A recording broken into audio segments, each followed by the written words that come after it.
I finished at Columbia Medical School. I trained then as an internal medicine physician in Boston.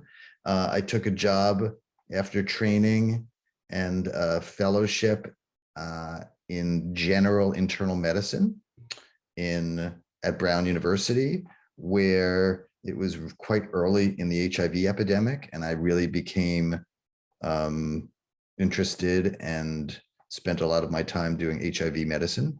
Wrote my original papers about HIV, particularly HIV in women, which was sort of unwritten about early in the HIV epidemic, as it was primarily a male illness early on, and ran an HIV clinic for 20 years, did research around HIV.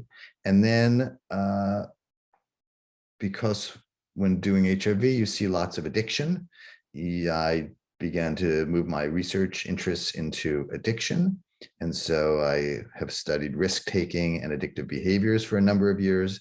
And then I changed directions about 6 years ago, sort of a little bit tired of the academic medical world, and moved to health policy at the Boston University School of Public Health, where I now do primarily health policy.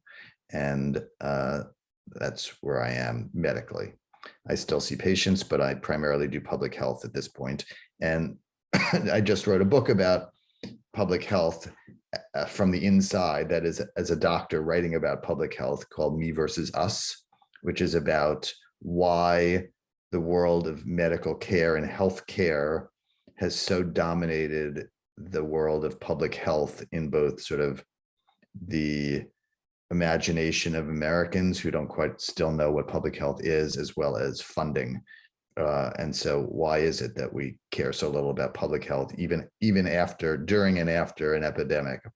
So that's my medical career. My writing career, I started, as I said, fiction writing in my 30s, and wrote 4 novels before turning to write a nonfiction book.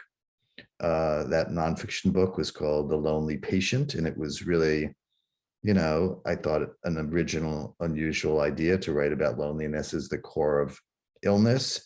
I hadn't really wanted to write about medicine. I was writing about fiction, which was not about medicine. I was writing literary fiction because I did medicine all day. I didn't want to do more medicine in my writing. And so when I wrote The Lonely Patient, I realized, there were things to say that were nonfiction as well. And so since then, I've written a few more novels, and in the past 5 years or so have devoted myself to writing nonfiction books, but things that interest me. I jump around and I do medicine research for a living, which allows me, unlike many writers, to have a chance to really just explore what he wants to write about. So that's what I've been doing.